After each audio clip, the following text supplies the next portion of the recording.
Hello అందరికీ welcome back to our channel we together. ఎలా ఉన్నారు? బాగున్నారా?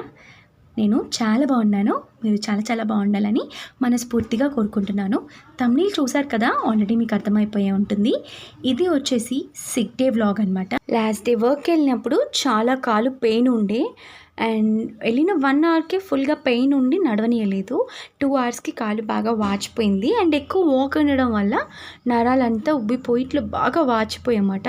ఇంటికి వచ్చిన తర్వాత రెస్ట్ తీసుకుంటే తగ్గిపోయిద్దిలే అన్నట్టున్నాను, కానీ రెస్ట్ తీసుకున్నా కూడా చాలా ఇట్లా జిమ్ అంటుందని చెప్పేసి హాస్పిటల్కి వెళ్ళి చూపిస్తే ఇది బెనికింది అని చెప్పేసి కట్టు వేశారు. 4 days అలానే ఉండాలి అని చెప్పారు. నైట్ అంత పెయిన్ ఉండే వరకు భయం వేసింది, అందుకే మార్నింగ్ లేవగానే అసలు పెయిన్ ఎలా ఉంది, నడవడానికి వస్తుందా లేదా అని చెక్ చేశాను. ఎందుకంటే బిఫోర్ డే నాకు అసలు కాలు ఇట్లా వంకర పడతా ఉండింది నడవలేక, అందుకని చెప్పేసి అనమాట. ఫ్రెష్ అవుదాము, మళ్ళీ కిందకి పైనకి ఏం తిరుగుతాము అన్నట్టు ఫ్రెష్ అవుతా ఉన్నాను.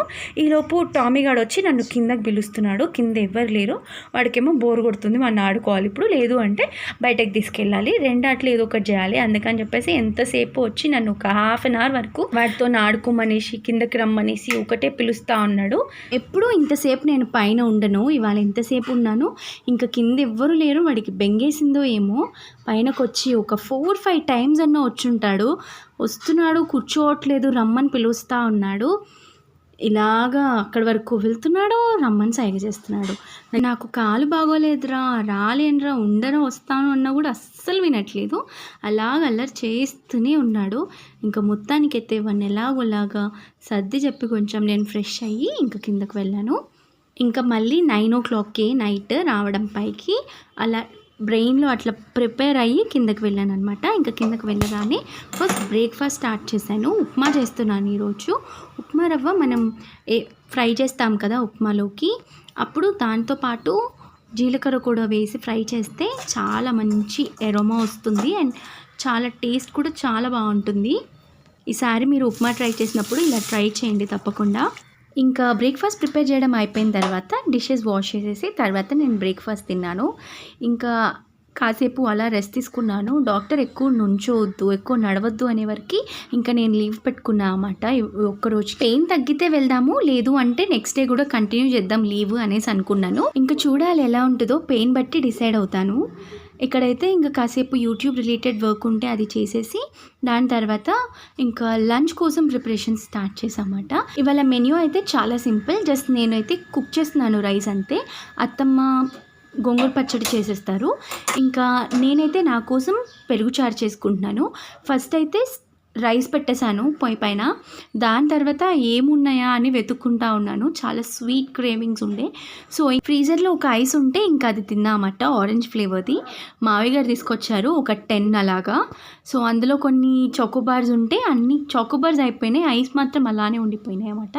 ఈ మ్యాంగో ఫ్లేవర్ది ముఖ్యంగా, దీంతోపాటు గ్రేప్స్ తెచ్చారు, అది మంచిగా ఉంది. ఇంకా అలాగా రిలాక్స్ అవుతూ నా ఐస్ క్రీమ్ తీసుకుంటూ కొన్ని యూట్యూబ్ వీడియోస్ని షెడ్యూల్ చేశాను. అలా కొన్ని ఎడిట్స్ ఉంటే అవి కూడా కంప్లీట్ చేసేసాను. ఇంకా అలాగే ప్యారలల్గా కుకింగ్ కూడా చేస్తూ ఉన్నాను. రైస్ అయిపోయిన తర్వాత పెరుగు చారు చేసుకుంటున్నాను నా కోసం. ఇదైతే చాలా సింపుల్ రెసిపీ. ఫస్ట్ అయితే పోపు వేసేసిన తర్వాత స్టవ్ ఆఫ్ చేసి కారం వేసేసుకోవాలి, అందులోనే కొంచెం ధనియాల పొడి కూడా యాడ్ చేసుకుంటాను, మంచి ఫ్లేవర్ ఇస్తుంది. ఆ వేడికే ఆ కారము ఇంకా ధనియాల పొడి కరెక్ట్గా ఫ్రై అవుతాయి అన్నమాట. ఇంకొంచెం ఎక్కువ హీట్ ఉంటే అవి మాడిపోయే ఛాన్స్ ఉంటాయి, అందుకే ఆఫ్ చేసి వేస్తాను. దాని తర్వాత వేడి చల్లారడానికి పచ్చుల్లిపాయలు కూడా వేస్తాను. నేను క్రిస్పీగానే ఉంచుకుంటాను, మళ్ళీ ఏగితే నాకు ఆ ఫ్లేవర్ నచ్చదు. పూర్తిగా చల్లారిన తర్వాత ఇందులో ఇంకా పెరుగు ఉప్పు వేసుకొని మిక్స్ చేసుకుంటే అంతేనండి, టేస్టీగా ఉంటుంది, చాలా స్మూతింగ్గా అనిపిస్తుంది. ఇంకా దీంతో నా లంచ్ని అయితే కంప్లీట్ చేసేసాను. దాని తర్వాత కొంచెం క్వశ్చన్ పేపర్ వర్క్ ఉంటే అది కంప్లీట్ చేసి ఇంకా 4-5 ఆ టైంలో బాగా ఆకలేస్తుందని చెప్పేసి జొమాటో నుంచి చాక్లెట్ డోనట్ ఇంకా చాక్లెట్ జార్ కేక్ ఆర్డర్ పెట్టుకున్నాను. డోనట్ అయితే ఓకే, బట్ జార్ కేక్ అయితే చాలా బాగుంది.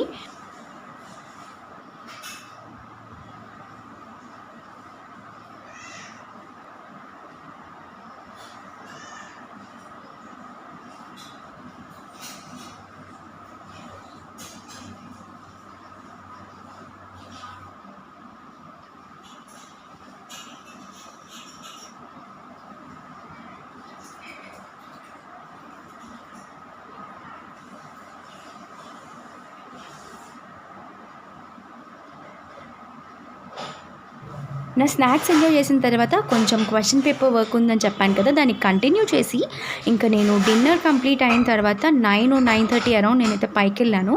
ఇది వచ్చేసి నెక్స్ట్ డే మార్నింగ్. నేను ముందు రోజే క్యారెట్, బీట్రూట్ అవంతా తురిమి పెట్టుకున్నాను, అలానే ఆనియన్స్ కూడా. ఇంకా మార్నింగ్ లేవగానే వర్క్ నాకు ఈజీ అయిపోయింది. దీన్ని బట్టి వర్క్కి వెళ్తానో లేదో డిసైడ్ అవుతానని చెప్పాను కదా. నా వర్క్ కంప్లీట్ చేయాల్సింది నా వర్క్ ప్లేస్లో కొంచెం ఉంది. మన రోల్ ఎప్పుడన్నా సరే అది డిలే చేయకూడదు మన ఎండ్ నుంచి. సో పెయిన్ ఉన్నా కూడా నేను వెళ్ళాలి అని డిసైడ్ అయ్యాను. సో దానికోసం అయితే ఫస్ట్ లంచ్ బాక్సెస్ కోసం నేను ప్రిపరేషన్ స్టార్ట్ చేసేసాను. నేను క్యారెట్ తక్కువ ఉన్నాయని చెప్పేసి క్యారెట్తో పాటు బీట్రూట్ కూడా యాడ్ చేద్దాం అనుకున్నాను. ఈ లంచ్ బాక్స్ నాకు ఒక్కదానికే కాదు, మా వారు కూడా తింటారు కాబట్టి ఆయన క్యారెట్, బీట్రూట్స్ అవేం తినరు. ఆయన కోసం అని చెప్పేసి నేను మసాలా దినుసులు అవన్నీ వేసి చేస్తున్నాను. క్యారెట్ ఫ్రైస్ లాగా కొంచెం మసాలా ఉంటే తింటారు అని. ఈ క్యారెట్తో పాటే బీట్రూట్ కూడా యాడ్ చేసేసాను. రెగ్యులర్గా అయితే మేము అలా చేసుకోము. ఎక్కువ వెల్లుల్లిపై తాలింపులో వేసుకొని నార్మల్ ఫ్రై చేస్తాను, కానీ ఈయన తింటారు కాబట్టి మసాలా వేసి చేస్తున్నాను. ప్యారలల్గా టిఫిన్ ఇంకా లంచ్ ప్రిపరేషన్స్ చేస్తున్నాను. ఒక సైడ్ రైస్ కోసం ప్రిపరేషన్స్ చేస్తూ ఇంకొక సైడ్ టిఫిన్ కూడా ప్రిపేర్ చేసేస్తున్నాను. పెసరట్టు వేస్తున్నాను ఇవాళ టిఫిన్ కోసం. అండ్ ఈయన కొంచెం లేట్గా తింటారు కాబట్టి నేను హాట్ బాక్స్లో పెట్టేస్తున్నాను. నా లెగ్కి ఉన్న బ్యాండేజ్ వల్ల నా స్లిప్పర్స్ ఏమీ నాకు ఫిట్ అవ్వట్లేదు. సో అందుకని చెప్పేసి మా వారి వేసుకుంటున్నాను. అవి నాకు చాలా పెద్ద సైజు. చిన్నపిల్లలు కనుక మన చెప్పులు ఎలా వేసుకుంటే ఎలా ఉంటుందో అలా ఉంటాయి. సో దాన్ని కవర్ చేయడానికి నేను ఈరోజు శారీ వేసుకున్నాను. ఇంకా వర్క్ అయితే స్టార్ట్ అయిపోయాను. That's all for this vlog guys. మీకు కనుక ఈ వీడియో నచ్చినట్లయితే లైక్ చేయండి, షేర్ చేయండి, అండ్ ఇలాంటి మరిన్ని వీడియోస్ కోసం ఇప్పుడే మన ఛానల్ని సబ్స్క్రైబ్ చేయండి. Thank you so much for watching my video. Love you all. Bye.